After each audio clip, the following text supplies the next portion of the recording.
ఒక గృహంపు నలుగడల నీటుగా చేసి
ప్రాణైరపి ప్రియం తస్మాత్ వధు కార్య విశేషత అంటే భార్యకు భర్తయే దైవము, చుట్టము దిక్కు సర్వములో భర్తయే.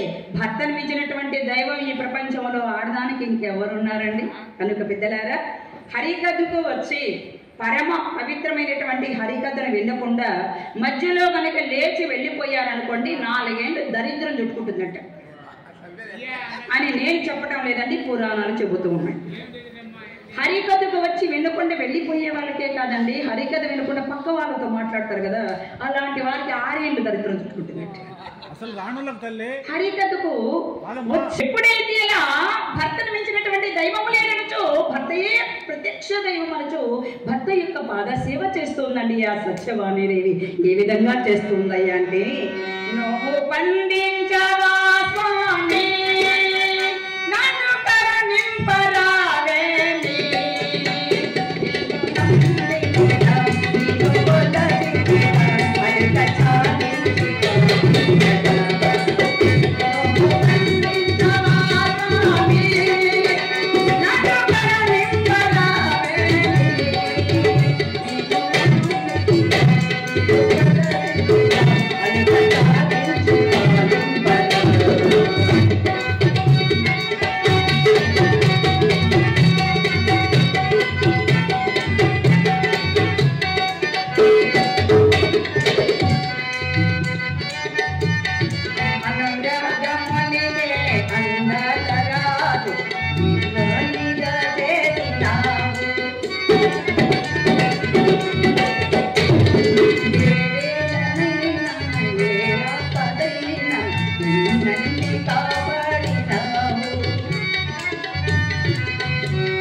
సంగీతంలో భీష్మ పితామహుడు.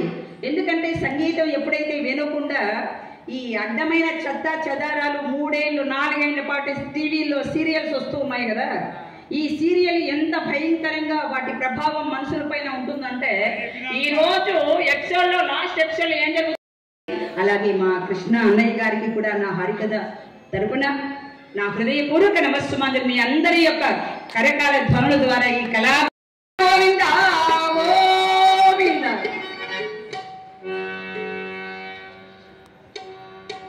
ఎప్పుడైతే ఎలా ఆ సత్యవాణిదేవి భర్తను దైవంగా ఆరాధన చేస్తుందండి. వారి అన్యోన్యమైనటువంటి సంసారానికి ప్రతిఫలంగా వారికి 5 మంది కుమారులు జన్మించారండి.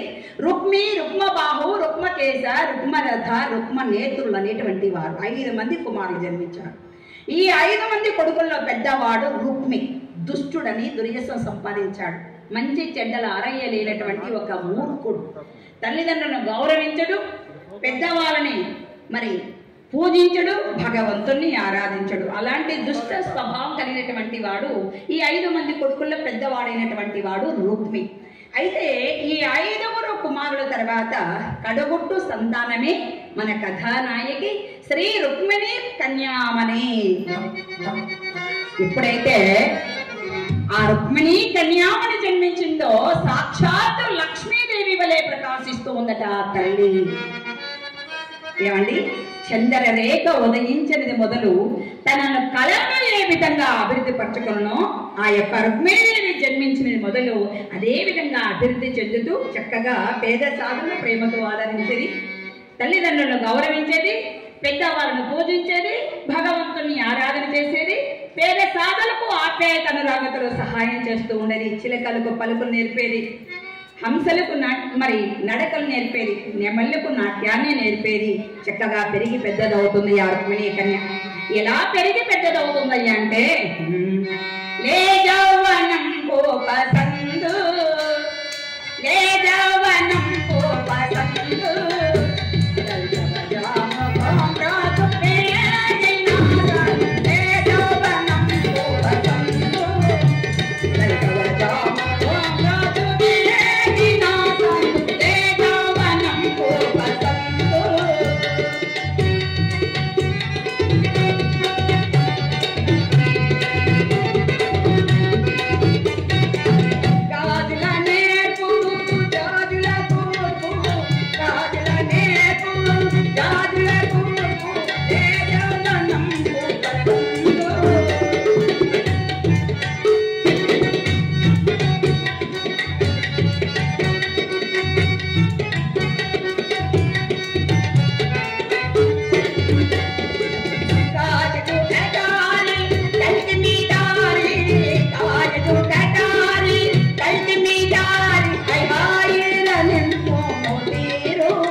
చక్కగా పెరిగి పెద్దదవుతుందండి. తల్లిదండ్రులను గౌరవిస్తూ భగవంతుని ఆరాధన చేస్తూ దినదిన ప్రవర్ధమానమగుచు చక్కగా 18 సంవత్సరాల పెళ్లి ప్రాయం వచ్చింది. ఎలా ఆ తల్లి పెద్దవాళ్ళను గౌరవిస్తుంది అంటే, తల్లిదండ్రుల యొద్ద చల్లని అడకు, తల్లిదండ్రుల యొద్ద చల్లని అడకువా, అనల చేరిక మననయను పిన్న పెద్దల ఎడగనయముననయము సత్యమారుట మంచి జానగనుట, పెద్దలపై భక్తి పెద్దలను రక్తి మర్యాదను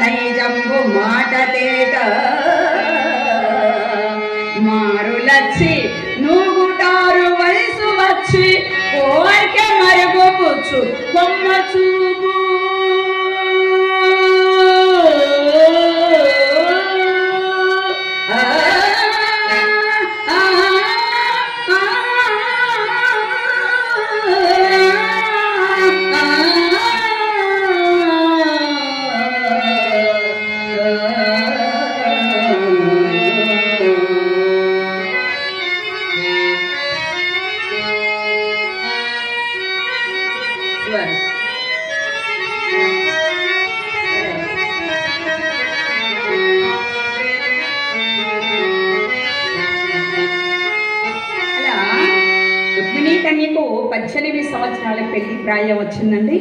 తమ ఇంటికి వచ్చేటువంటి మహర్షుల వలన, మునీశ్వరుల వలన, పెద్దవాళ్ళ వలన శ్రీకృష్ణ పరమాత్ముని యొక్క శౌర్య ప్రతాపాల గురించి, ఆయన లీలల గురించి, ఆయన యొక్క మహిమల గురించి సావధాన చిత్తురాలై భక్తి పారవస్యముతో ఆలకించేదట.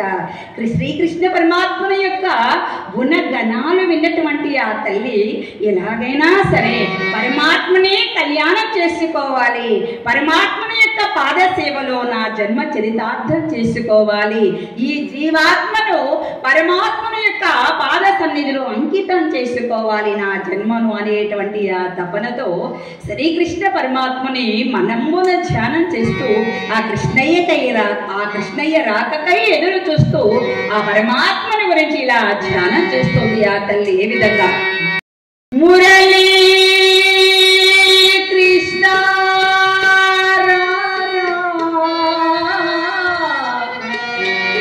నా ముద్దుల కృష్ణ రా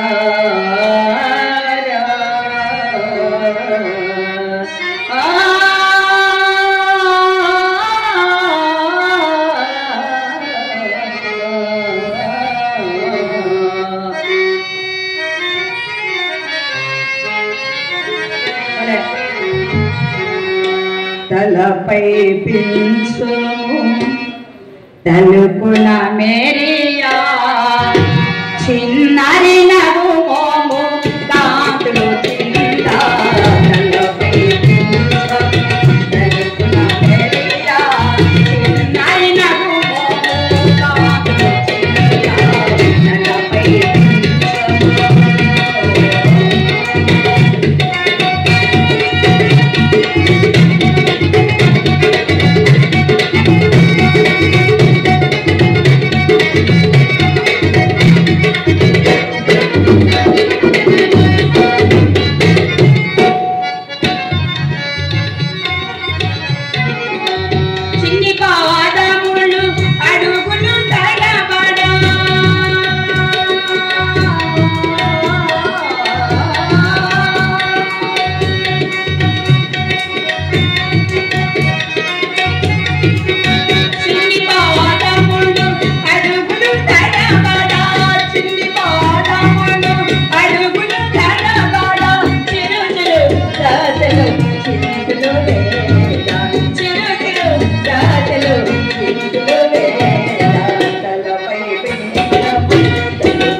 కృష్ణ ఈ యొక్క హరికథలో నన్ను అభినందిస్తూ ఆశీర్వదిస్తూ అరుణాచలం ప్రసాద్ గారు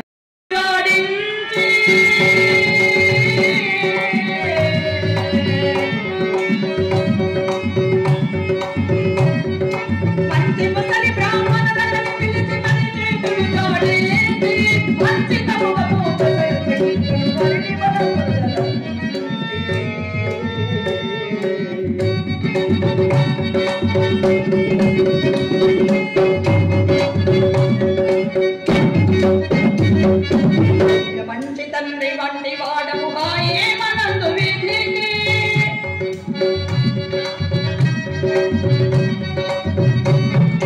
చెయ్యకపోది నాదు మనవిగా జనియను నరసారథికి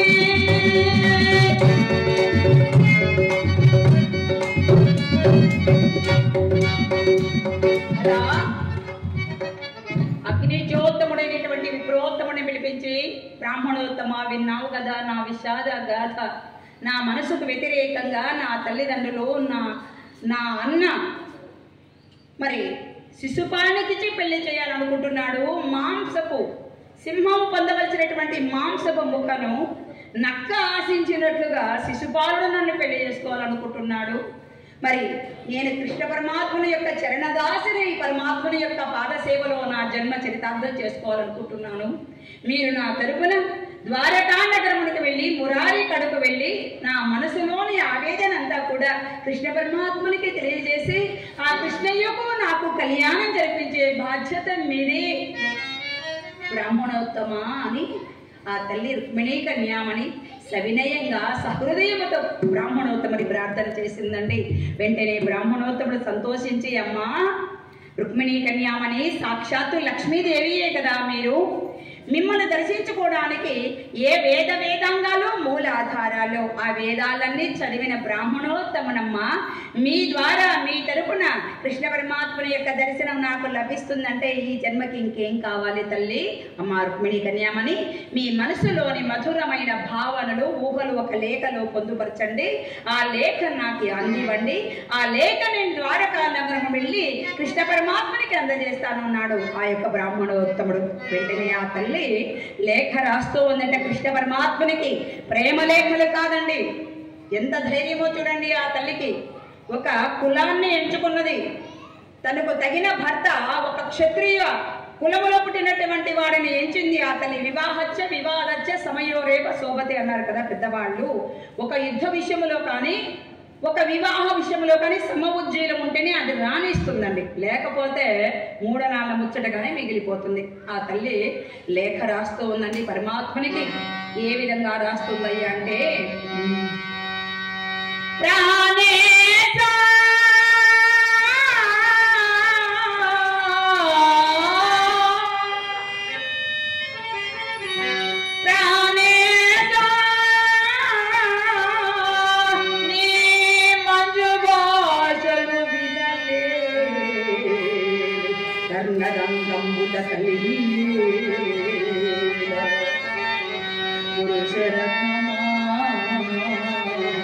పురుషరత్నమా నీవు గోయింపగాలేని తనవని సౌందర్యమే ధన్య చరిత నీకు దోషము సేయని జన్మమే ఎన్ని జన్మములకు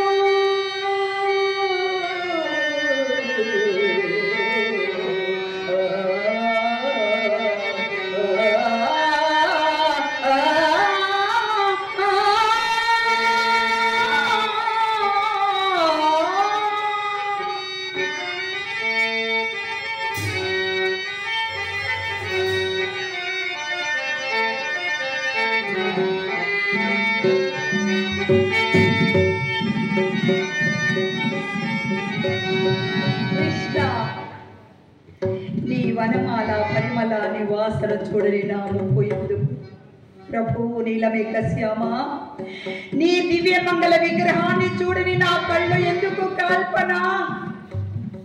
వనజలోచన నీ వనమాల పరిమళ నివాసన చూడని నా ముక్కు ఎందుకు కల్పన? వనజలోచన నీ సేవా భాగ్యానికి నోచుకోని నా జన్మే నిష్ప్రయోజనం కదా స్వామి అని కృష్ణ పరమాత్మను చూడండి. ఒక స్త్రీ ఒక పరాయి పురుషుణ్ణి ఎప్పుడూ కూడా ప్రాణేశ అని సంబోధించడండి. ఆ తల్లికి పరమాత్ముడు కళ్యాణం చేసుకున్నా చేసుకోకపోయినా మన సాక్షిగా పరమాత్మునికి ఇల్లాలైపోయిందేమో, అందుకే ప్రాణేశ అనేటువంటి పదాన్ని వాడి సంబోధించిందండి పరమాత్మను. అలా కృష్ణ పరమాత్మను ధ్యానం చేస్తూ ఇక మనసులోని మధురమైన భావనలన్నీ ఊహలన్నీ కూడా లేఖ రాస్తూ కృష్ణ నన్ను ఎలా కళ్యాణం చేసుకోమని ఆలోచిస్తూ ఉన్నాము ప్రభు. మా వంశీ ఆచార ప్రకారముగా నన్ను పెళ్లి కూతురిగా అలంకరించి మా ఊరి వెలుపలున్నటువంటి దుర్గమాత గుడికై పూజకై తీసుకుని వస్తారు. అక్కడ అరవీర భయంకరమైనటువంటి శత్రు రాజులందరూ కూడా నన్ను కాపాడుతూ రక్షిస్తూ ఉంటారు. ప్రభు కృష్ణ అతడికి వచ్చి ఆ రాజులందరినీ కూడా నీవు జయించి నన్ను తీసుకుని వెళ్ళి నీ చరణదాసిన చేసుకుని ఏలుకోవయ్యా అని ఆ కృష్ణ పరమాత్మని అనేక విధాల ధ్యానం చేస్తూ ఉందండి. ఆ రుక్మిణి కన్యామణి ఎలా ధ్యానం చేస్తుంది అంటే పరమాత్మనికై జపతపాలు చేస్తూ ఉంది, వ్రతాలు చేస్తుంది. ఏ విధంగా చెల్లువన్నదితో యములను స్నానములాడే, చెల్లువన్నదితో యములను స్నానములాడే, జలజనయను రాక కోరి జపములతోని, చెల్లువన్నదితో యములను స్నానములాడే, జలజనయను రాక కోరి జపములతోని, చెల్లువన్నదితో యములను స్నానములాడే.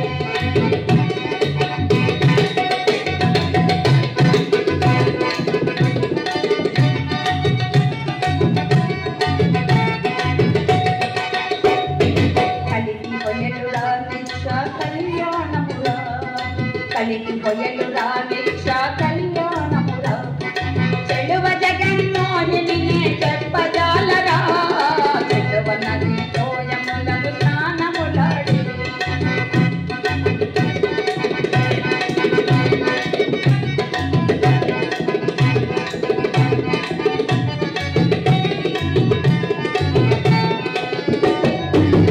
కలికి పతంగయో గణదయాంతరంగా,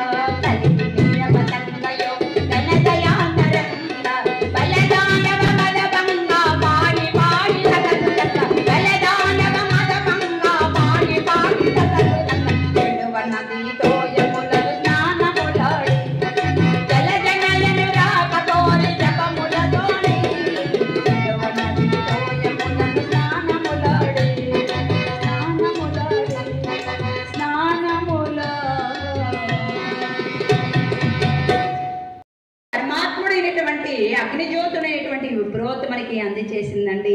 ఆ విప్రోత్తముడు ఆ లేఖను చక్కగా కళ్ళకద్దుకొని మరి రుక్మిణి కన్యామణిని ఆశీర్వదిస్తూ ఉన్నాడు. అమ్మా రుక్మిణి కన్యామణి, కళ్యాణమస్తు కళ్యాణమస్తు కళ్యాణమస్తు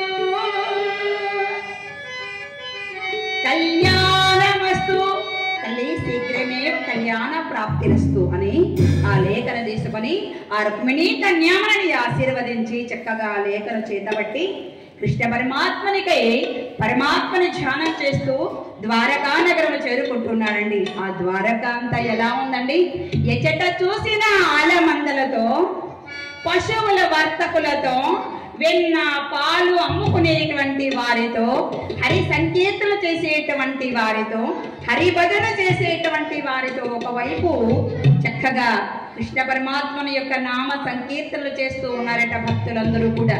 ఇలా చేస్తూ ఉన్నారండి. మాధవ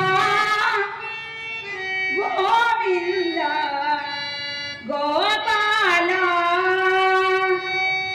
శ్రీకృష్ణ మాధవ గోవింద గోపాల, శ్రీకృష్ణ మాధవ గోవింద గోపాల, మధురానాద మదన గోపాల,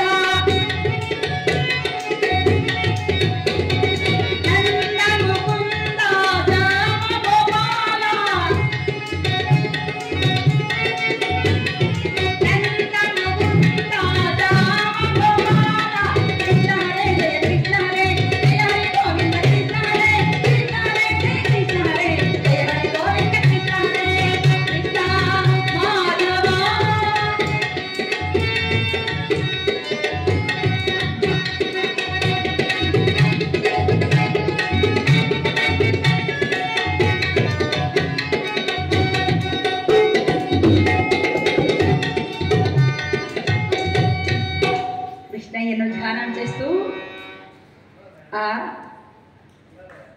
పరమాత్మని సన్నిధి చేరి ద్వారకా నగరంలో కృష్ణ పరమాత్మని యొక్క మందిరంలో ప్రవేశించాడండి.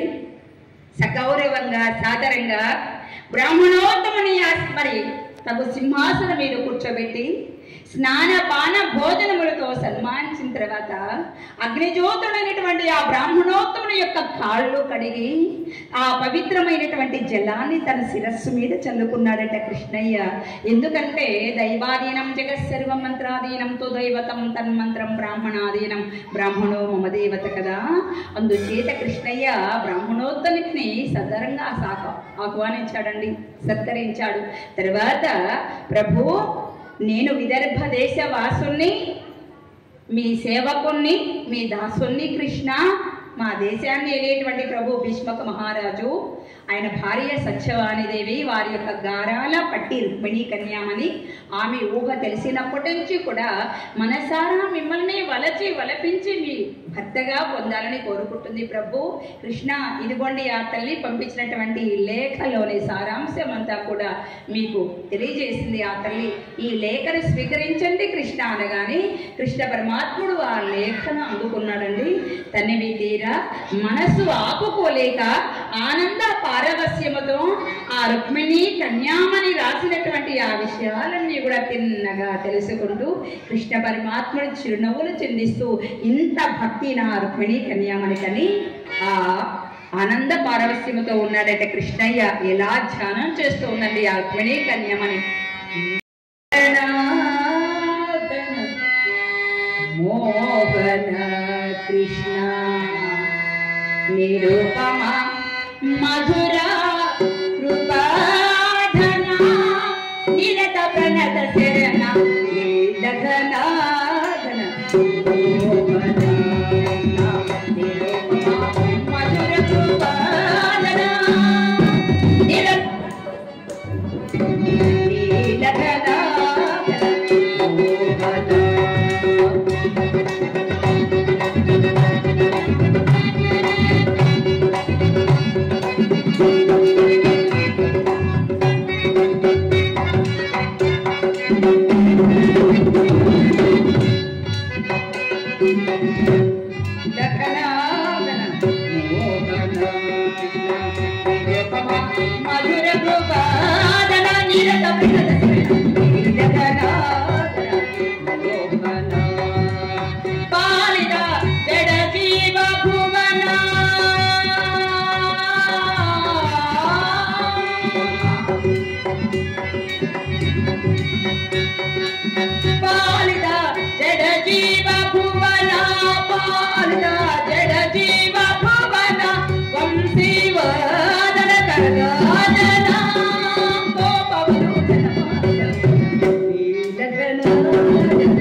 పరమాత్మను ధ్యానం చేస్తూ ఉందండి. కృష్ణుని యొక్క మధుర లీలలు, మధుర గానం వినాలి అంటే మనం ఒకసారి బృందావనం వెళ్ళాలి. బృందావనం మేము వెళ్ళినప్పుడు అక్కడ ఒక ఆయన అంటున్నాడండి, కర్ణాటక భక్తుడు, 2 సంవత్సరాల నుంచి కూడా అక్కడ ఆ బృందావనంలో ఒక రూమ్ తీసుకుని అక్కడే ఉంటున్నాడట. ఏమిటయ్యా ఈ బృందావనం చరిత్ర అంటే, మా బృందావనంలో మనం నడిచినట్లయితే కనుక మరి అడుగు తీసి అడుగు పెట్టినంత మాత్రం చేత 1000 అశ్వమేధ యాగాలు చేసిన ఫలితం వస్తుందట. రాధా మనోహరుడు అని ఉన్నాడండి అక్కడ. రాధాదేవి తన హృదయముల నుంచి తీసినటువంటి కృష్ణయ్య ఒక మూరుడు మాత్రమే ఉంటాడు.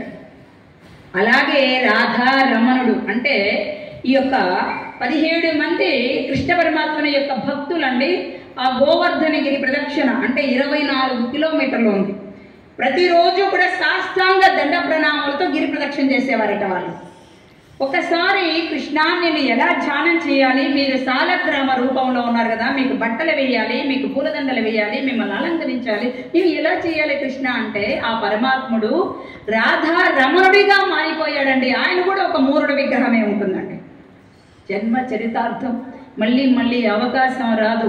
మళ్ళీ పుణ్యం సంపాదించుకున్నాం లాంటి ఎద్దు జన్మ, కోడి జన్మ, మేకపోత జన్మ, కుక్క జన్మ ఎత్తితే పుణ్యం సంపాదించుకోలేము. ఇప్పుడు రామ అనలేము, కృష్ణ అనలేము, ముకుంద అనలేము. మరి భక్తి పుణ్యము సంపాదించుకోవాలంటే కేవలం మానవ జన్మలోనే సంపాదించుకోవాలండి. 84 లక్షల జీవరాశులలో ఎన్నో జన్మలు అంటే ఎన్నో జన్మలు ఎత్తిన తర్వాత మానవ జన్మ, ఎన్నో జన్మల పుణ్యం చేసుకోవడం చేత మానవ జన్మ లభించింది.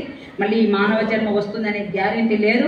మనం చేసుకున్నటువంటి పాప పుణ్యాల కొద్దీ ఆ జన్మ వస్తుంది. కాబట్టి పరమాత్ముడు మరి తల్లిదండ్రులు, కన్న తల్లిదండ్రులు దేవకీదేవి, వసుదేవుడు, పెంచిన తల్లిదండ్రులు యశోద, నందుడు. చక్కగా ఆయన పెరిగిన మన ద్వాపర కలియుగం కంటే ముందే కదండి ద్వాపర యుగం. అందుకే శ్రీకృష్ణ పరమాత్ముడు 126 సంవత్సరాలు జీవించాడు. కృష్ణ పరమాత్మునికి 89వ సంవత్సరంలో కురుక్షేత్ర యుద్ధం జరిగిందండి. మరి రాధాదేవి హృదయంలో నుంచి పుట్టినటువంటి వారు గోపికలు, కృష్ణ పరమాత్మని యొక్క హృదయంలో పుట్టినటువంటి వారు గోప బాలురు, గోవులను కాపాడేటువంటి వారు. ఆ రాళ్ళు అన్ని బండలు ఉండేవండి ఆ బృందావనంలో. కృష్ణ పరమాత్ముడు నడవలేకపోయేవాడట ఆ గోవులను కాస్తూ. అప్పుడు ఆ ఆవులు విన్నాయంట, కృష్ణయ్య ఇంత బాధపడుతున్నాయే, కృష్ణ పరమాత్మునికి ఈ యొక్క రాళ్ళు బండలని గుచ్చుకుంటున్నాయి అని ఆ ఆవులు ఉన్నాయి కదండి, వాటి గిట్టలతో తొక్కి తొక్కి తొక్కి పిండి పిండి చేసేసాయండి. ఇప్పుడు కూడా ఒక చిన్న రాయి కూడా కనిపించదు. కాబట్టి ఆ గోవర్ధనగిరి ఇప్పటికీ కూడా రోజుకు వడ్ల కింద అంతా తరిగిపోతుందట. కలియుగం ఎప్పుడు సమాప్తం అవుతుందంటే వేదం ఏం చెప్తుందంటే, గోవర్ధనగిరి తరిగిపోయినప్పుడు, పూర్తిగా తరిగిపోయినప్పుడు, గంగా నది మటు మాయమైనప్పుడు కలియుగం సమాప్తం అని చెప్పారండి.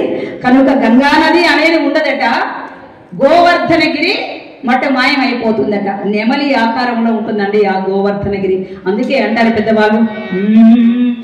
అందుకే ఆ బృందావనంలో ఎక్కడ చూసినా కూడా మద్యం విక్రయించరండి, మాంసం కూడా విక్రయించరు.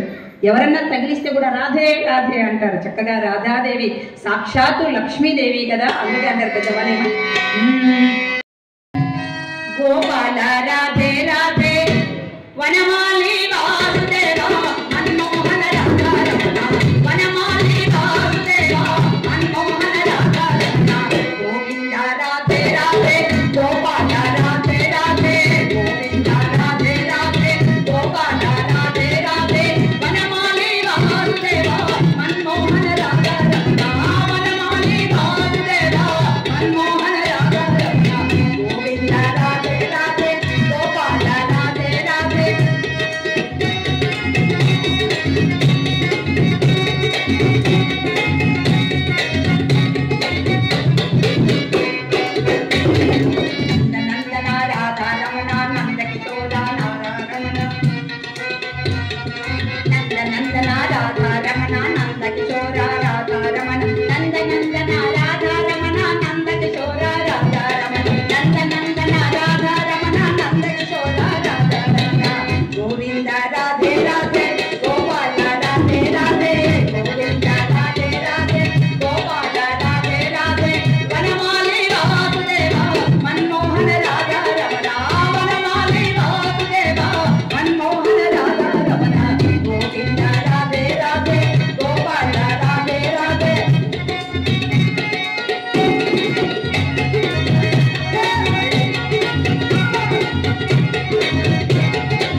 విధంగా ఒకసారి కృష్ణ పరమాత్ముడు జన్మించింది ఉత్తరప్రదేశ్లోనే, రామయ్య జన్మించింది ఉత్తరప్రదేశ్లోనే. మనకు మోక్షాన్ని కలిగించేటువంటి మోక్షధామాలు 7 ఉన్నాయండి.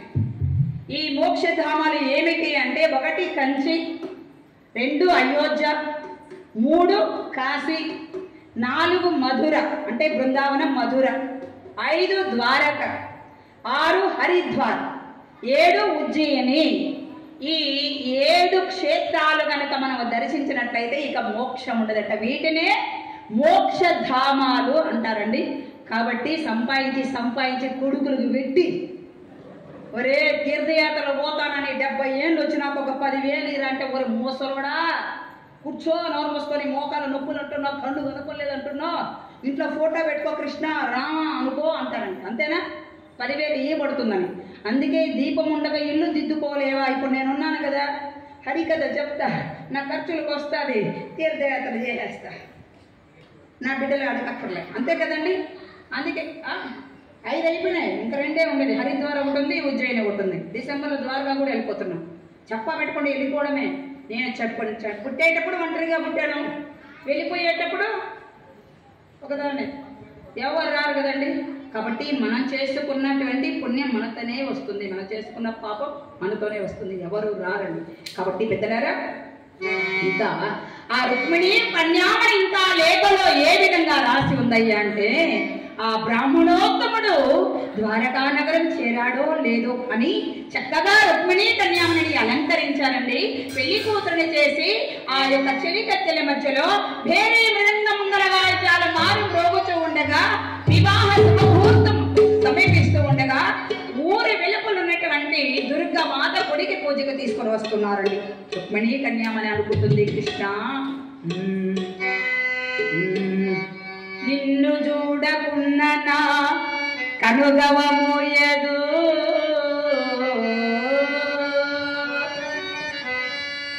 నిన్ను చూడకున్న నా కనుగవమోయదు,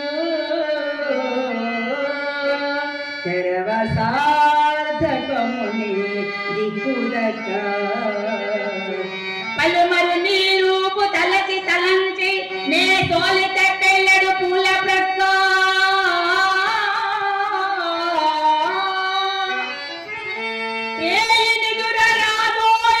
పోయి పోయి వచ్చు నీ మోసగత్తియ ప్రాణమో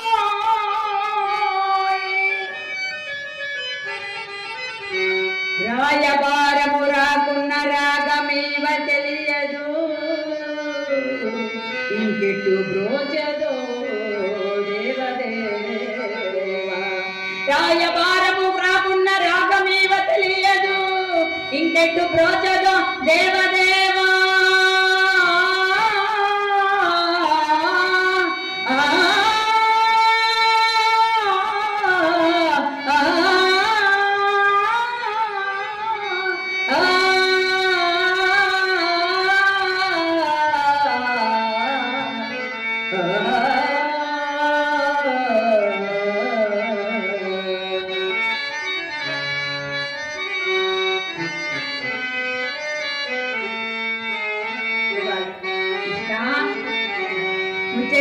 మోహన మురళి గాన వినోది మురవిభేది అలనాడు వయసులో ఉన్నటువంటి ఆ గోపికలందరినీ ఎడబాటు ఎలా భరించారో ఏమో కృష్ణ.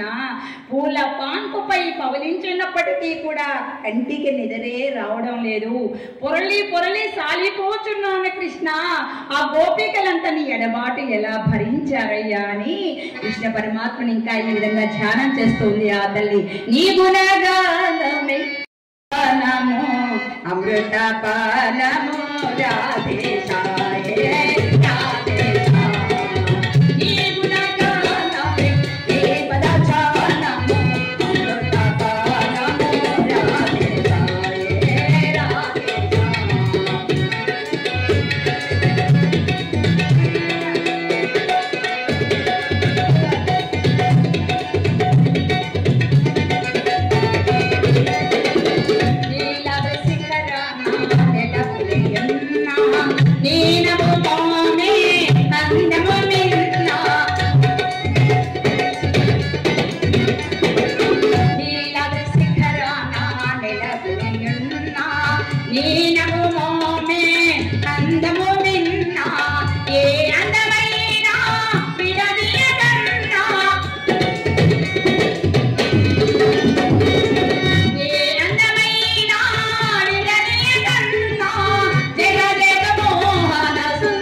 ఇక 7 సంవత్సరాలు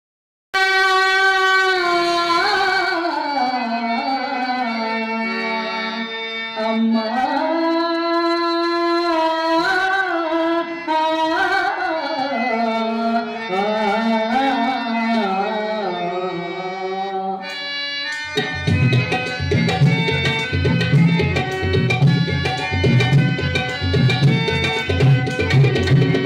జననీ శివకామిని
జగన్మాత అయినటువంటి లోకపావని నారాయణ ముక్తీశ్వరి అమ్మలగన్న అమ్మ ఆది పరాశక్తిని భక్తిమయ చిత్తముతో అర్ధనాదం చేస్తూ ఉందండి. చుట్టూ కూడా అరివీర భయంకరులైనటువంటి రాజులందరూ కూడా ఆమెను కాపాడుతూ ఉన్నారు. వివాహ శుభ ముహూర్తం సమీపిస్తూ ఉన్నది. నల్లనయ్య శ్రీకృష్ణ పరమాత్ముడు రానే లేదు. ఈ తల్లికి ఆలోచన ఆందోళన ఎక్కువైపోయింది. ఈ బ్రాహ్మణోత్తముడు వయసు మీద పడినటువంటి వాడు, పెద్దవాడు, ముసలివాడు కదా. ఈ ద్వారకా నగరమునకు నడిచి వెళ్ళాడో లేదో, ఒకవేళ నడవలేక మార్గమధ్యంలోని అలసిపోయి ఎక్కడైనా విశ్రాంతి తీసుకుంటున్నాడో, లేక ఆ ఆరోగ్యం బాగలేక ఎక్కడైనా పడిపోయాడేమో, అనేక రకాలైనటువంటి సందేహాలు, అనుమానాలు ఆ తల్లికి చుట్టుముట్టుతూ ఉన్నాయి. కన్నీరు కంట కారసాగింది. ఆర్తనాదము చేస్తుంది. మనసు ఆందోళన చేస్తూ ఉంది. మనసు ఆందోళన చెందుతూ ఉంది. ఆ తల్లి అనుకుంటుంది,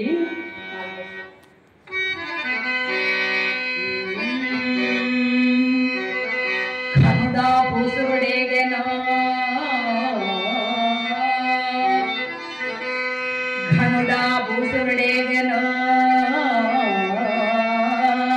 నడుమ మార్గ శ్రాంతుడై చిక్కెను,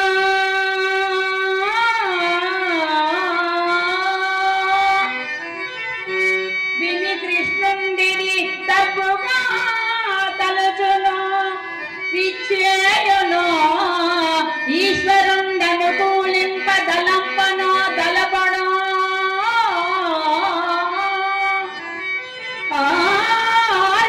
మహాదేవి రక్షింప నెరుగను ఎరుగదు నా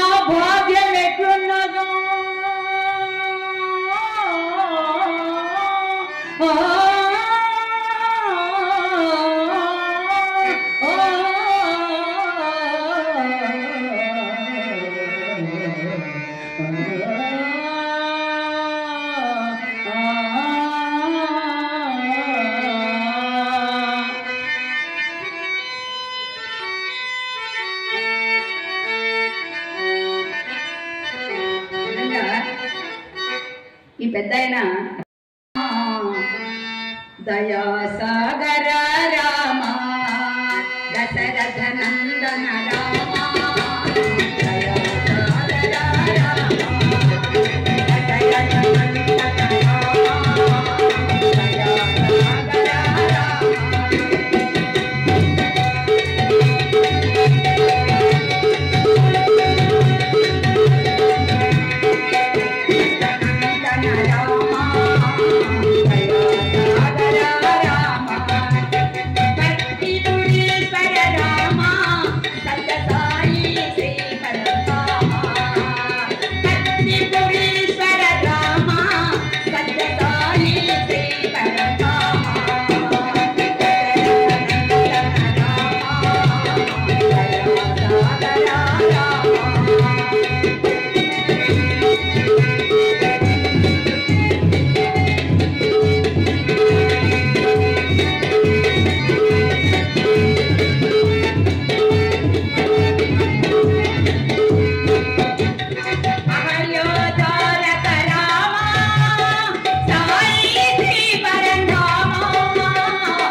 భావించింది ఆ తల్లి. బృందావనంలో కలిసిపోయింది, కృష్ణ పరమాత్మలో ఐక్యమైపోయింది.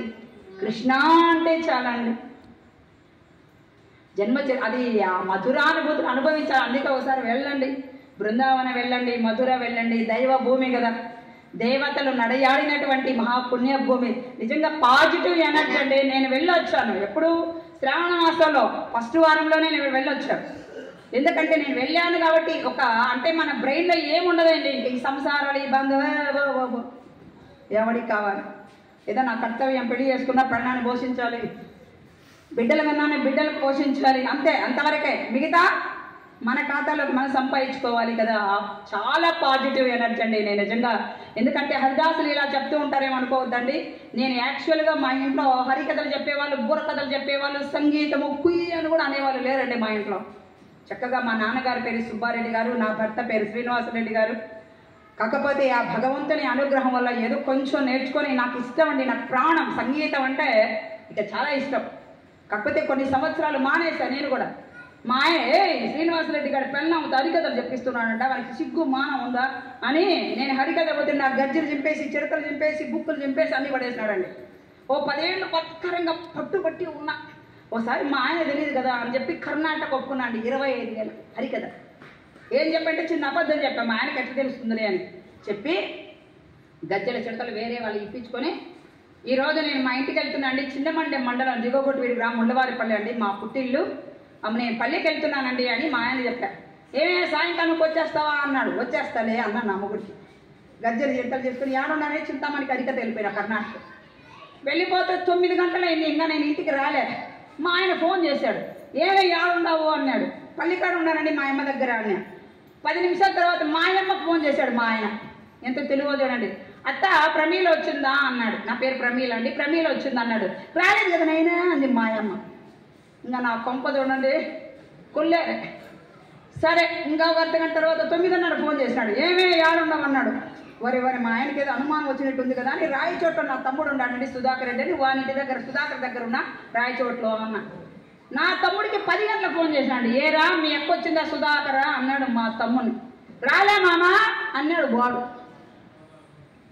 ఇంకా నేను ఎట్లా అండి హరికథ చెప్పేదే, ఏమే అబద్ధం చెప్పి హరికథకి వెళ్ళిపోయినావు పొద్దున్నే రా అన్నాడు. యాడికి వచ్చేది ఇంకా వీపు విమానం మొత్తం మరుస్తుంది. ఇంకా పొద్దున్న ఇంక ఇంటికి పోతే ఇంకా తన్నలు తప్పవని మా అమ్మను పిలుచుకొని పోతే తోడు. మా అమ్మ ఉంటే కొట్టాడు కదా, మా అత్త కొడుకే కాబట్టి కొట్టాడు. ఏంత నువ్వు వచ్చినది అని మా ఆయన, ఏం లేదులే నాయన. ఎందుకంటే మా అమ్మ పొద్దున్నే పోతానంటే వద్దు, మా వారం ముందు ఈ కోపం శాంతం చల్లారాలి అంటే ఒక గడ్డన పడిపోయి అట్లా ఆ పరిస్థితి అండి నాది. సంగీతం అంటే అందిష్టం నాకు. హరికథ అంటే ప్రాణం, భగవంతుని హరికథ కదండి. ఇది మీ కథ కాదు, నా కథ కాదు, హరికి సంబంధించినటువంటి కథ కదా. అందుకే ఇప్పుడు వయసు వచ్చింది కాబట్టి, మా ఆయన కూడా 53 ఏళ్ల వయసు వచ్చింది కాబట్టి ఇప్పుడు కాస్త జ్ఞానోదయం కలిగి పోన్లే పాపం ఏదో తాపత్రయం పడుతుంది, హరికథకు పోనీలే అని పర్మిషన్ ఇచ్చేస్తాండి. అందుకే హరికథ చెప్తున్నాను. అందరూ కూడా ఒక్కసారి గట్టిగా గోవింద నామస్మరణ. జై వీరారమణ గోవింద గోవింద, ప్రహ్లాద గోవింద. గట్టిగా ఆనండి సార్. మళ్ళీ అనే వయసు కూడా ఉండదు, 70 40 ఊపిరి రాడు మళ్ళా. కాబట్టి ఈ వయసులోనే అందాం. జై